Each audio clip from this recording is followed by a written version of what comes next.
The sentence wasn't English, but it was language nonetheless. It used the Roman alphabet. It employed blank space to separate letters into various groups, and most convincingly, the length of it ended with a period, that dot, that fleck of dust that ruins conversations. The strip of paper tucked inside the book I'm holding bore a declarative which I couldn't read. I woke early this morning because I'd heard the door pull shut. He should have left it open, the intruder, or just slightly cracked. The click concluded a dream I was having, the question of the dream, should I shoot this person? Yet the declarative was written in vain or was delivered to the wrong person. As in the novels of Lise Polak, a part of me held to the possibility that the note was in reference to my dream, the very same dream in which I murdered a man in sunglasses. I wake with a foggy head. I stand up and stutter as if I'd been drugged and watch the sun rise above the city. If I'm right about where I am soon, it will be time for breakfast. My body responds dramatically to the view outside the window, fear followed by surprise. I spit on the pain, and then I laugh like a child, like snow and children. The knocking inside me, I can't stop it no matter how much I caress my skin. It's not in me. I check the drawers, they're empty. My bags are zipped and huddled together. I haven't unpacked. I'm new here. No wonder I don't know what to do. The knocking grows more fierce. A pin rolls from the table. I think it has to do with the door. I head for it. The walk is long and bizarre. The dream comes in covers. Will I tell him who's following him, who the people in the green sedan are? Do I have the answer to Madame Mario's puzzle? And now he wants my shirt. I can't expose my breast. He says, I have something menacing in my pocket. What a poor detective, I think. I tell him, your instruments are useless against the force. His smirk falls to shock. No, he says, you're one of them. I am, I answer, though I don't know what they are. I meet the side of the bed and fall over in alarm. It was the note again.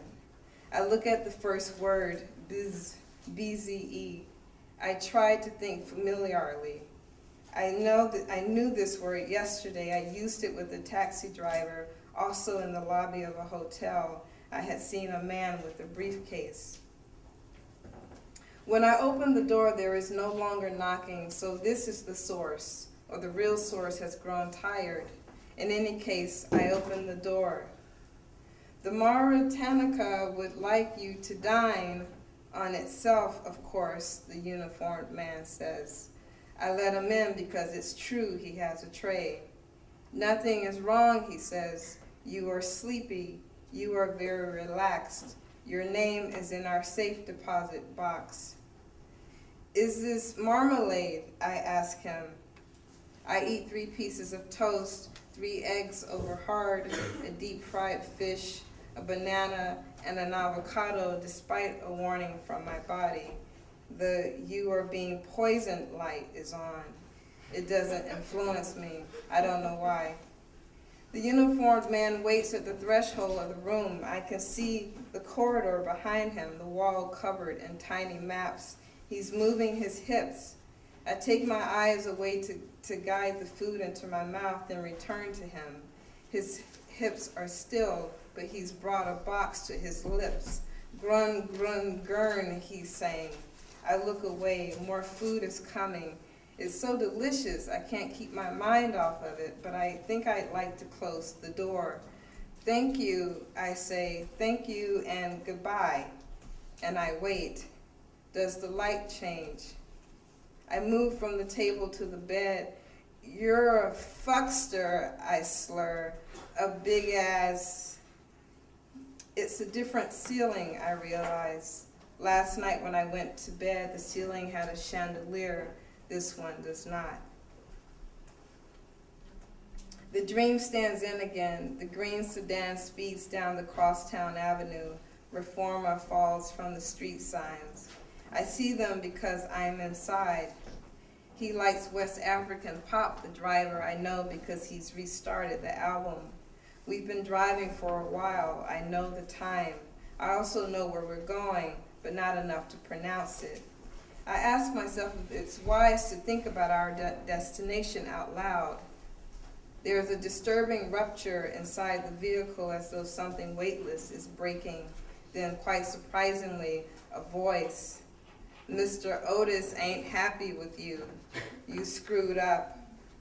The man next to the driver is talking to a microphone. A thick window separates the front and back seats. I don't want to, but I say, talk to that idiot Granger. Then I jerk suddenly. Get the Mickey, someone shouts. She's trying to escape. Oh, I've opened the door. Someone else is wedged between two bodies. I had thought it was I.